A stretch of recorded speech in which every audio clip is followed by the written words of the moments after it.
livro Mulheres que Correm com os Lobos, sexta parte da introdução, começando na página 31 do livro de capa vermelha da editora Rocco, na voz de Liliane Barcelos. Existem, porém, boas novas. Apesar de todo o desmantelamento estrutural das versões existentes dos contos, um padrão definido e luminoso ainda transparece. A partir dele, podemos realizar uma reconstrução. A partir da forma dos fragmentos e pedaços, podemos determinar com acerto o que foi perdido na história. E esses pedaços que faltam podem ser reformulados com precisão, revelando muitas vezes espantosas estruturas subjacentes que começam a sanar a tristeza das mulheres originada pela destruição de tantos dos antigos mistérios. Não é bem assim. Eles não foram destruídos. Tudo o que poderíamos precisar, tudo o que poderíamos um dia chegar a precisar ainda está saindo, aos sussurros dos esqueletos das histórias.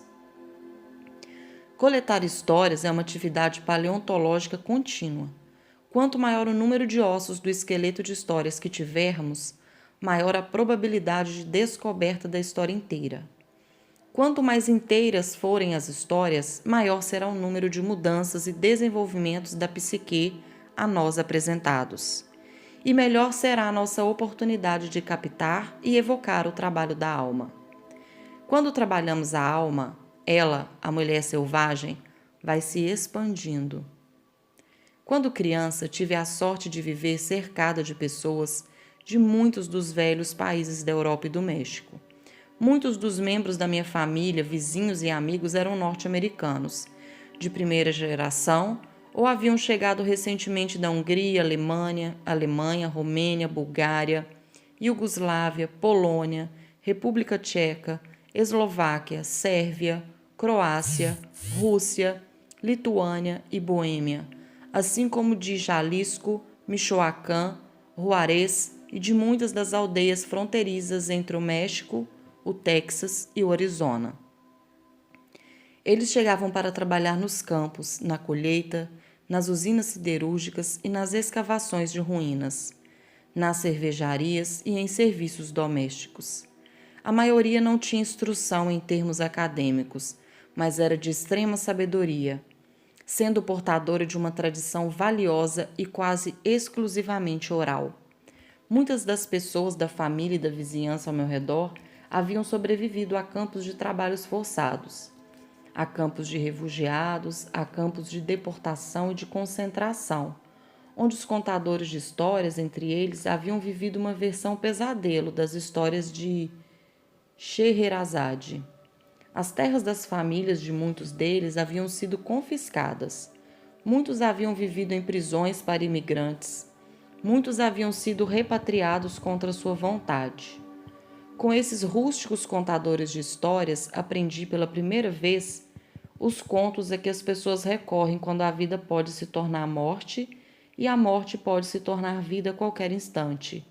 Com eles também aprendi que os contos de fadas dos livros haviam de algum modo sido modelados, para que grande parte do seu vigor se perdesse.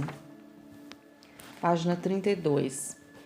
Mais tarde, na década de 1960, quando migrei para o oeste na direção das Montanhas Rochosas, vivi dentre desconhecidos, carinhosos, judeus irlandeses, gregos, italianos, afro-americanos e alsacianos, que se tornaram amigos e espíritos irmãos. Tive a bênção de conhecer algumas das raras e antigas comunidades de latinos no sudoeste dos Estados Unidos da América, como, por exemplo, Trampas e Truxas, Novo México.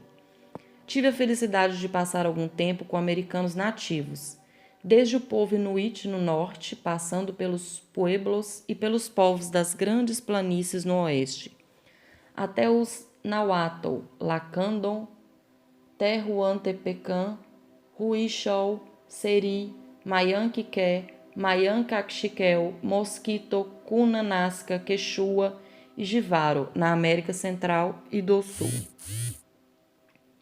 Troquei histórias em mesas de cozinha e debaixo de parreiras, em galinheiros e currais de ordenha, e enquanto preparava tortilhas, seguia o rastro de animais selvagens e bordava o milionésimo ponto de cruz. Tive a sorte de compartilhar no último prato de Chile, de cantar gospel junto com as mulheres para ressuscitar os mortos, de dormir com as estrelas em casa sem telhado. Sentei-me perto do fogo para me aquecer, para jantar ou para as duas possibilidades. Em Little Italy, Polish Town, Hill Country, Los Barrios e em outras comunidades étnicas por todo o meio-oeste e o extremo oeste urbano, e ultimamente troquei histórias sobre esparates, maus espíritos com contadores de histórias nas Bahamas. Minha maior sorte foi a de que, onde quer que eu fosse, as crianças, as senhoras, os homens em pleno vigor, os velhos e velhas, artistas da alma, saíam dos bosques, das florestas, dos prados e das dunas para me regalar com seus sons rouquenhos, e eu também a eles. Há muitos modos de abordar as histórias. O estudioso profissional do folclore, o analista freudiano, junguiano ou de outra corrente, o etnólogo, o antropólogo, o teólogo, o arqueólogo, cada um tem um método diferente, tanto na compilação das histórias quanto na aplicação a elas atribuída. Sob o aspecto intelectual, o método de desenvolvimento do meu trabalho com as histórias seguiu a minha formação em psicologia analítica e arquetípica. Durante mais de 5 anos, durante minha formação psicanalítica, estudei a amplificação dos leitmotiv, a simbologia dos arquétipos, a mitologia universal, a iconologia antiga e popular, a etnologia, as religiões do planeta e a interpretação dos contos de fadas. Página 33. Em termos viscerais, porém, abordo as histórias como contadora de histórias, guardiã das velhas histórias. Venho de uma longa linhagem de contadoras Messemondoc,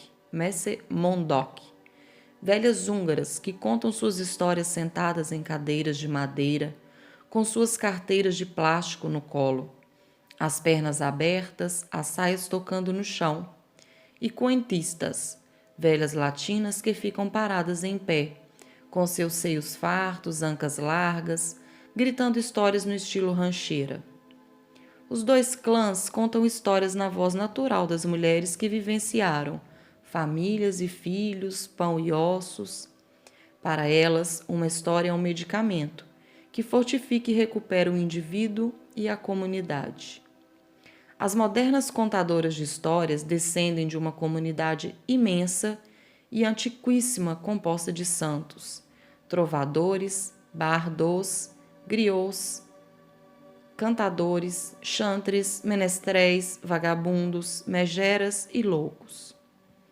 Uma vez sonhei que estava contando histórias e senti alguém dando tapinhas no meu pé para me incentivar. Olhei para baixo e vi que estava em pé nos ombros de uma velha que segurava meus tornozelos e sorria para mim. Não, não, disse-lhe eu. Venha subir nos meus ombros, já que a senhora é velha e eu sou nova. Nada disso, insistiu ela. É assim que deve ser. Percebi então que ela também estava em pé, nos ombros de uma mulher ainda mais velha do que ela, que estava nos ombros de uma mulher usando o manto, que estava nos ombros de outra criatura, que estava nos ombros. Acreditei no que disse a velha do sonho a respeito de como as coisas devem ser. A energia para contar histórias vem daquelas que já se foram. Contar ou ouvir histórias deriva sua energia de uma altíssima coluna de seres humanos interligados através do tempo e do espaço, sofisticadamente trajados com farrapos, mantos ou com a nudez da sua época, e repletos a ponto de transbordarem de vida, ainda sendo vivida. Se existe uma única fonte das histórias e um espírito das histórias, ela está nessa longa corrente de seres humanos. As histórias são muito mais antigas do que a arte e a psicologia, e serão sempre as mais velhas nessa comparação, não importa quanto tempo passe. Um dos estilos mais antigos de relato que muito me intriga é o estado de transe apaixonado, no qual a contadora pressente a plateia, seja ela composta de um indivíduo ou de muitos, e entra num universo entre os universos no qual uma história é atraída para a contadora em transe e transmitida através dela. É a contadora de histórias propiciando o fazer-se da alma. A contadora em transe convoca El Duende, o vento que sopra o espírito sobre o rosto dos ouvintes. Uma contadora em transe aprende a ser maleável em termos psíquicos através da prática meditativa da história, ou seja, o exercício individual no sentido de abrir certos portões psíquicos e frestas do ego a fim de permitir que a voz se pronuncie, a voz que é mais antiga do que as pedras. Quando isso acontece, a história pode seguir qualquer trilha, pode virar de cabeça para baixo, pode virar uma sopa e ser servida para que algum pobre se banqueteie, pode ser carregada de ouro à vontade, ou pode perseguir o ouvinte levando-o ao outro mundo. A contadora nunca sabe como tudo vai acabar, e nisso reside pelo menos a metade da magia orvalhada da história. Encerramos na página 34, no primeiro parágrafo.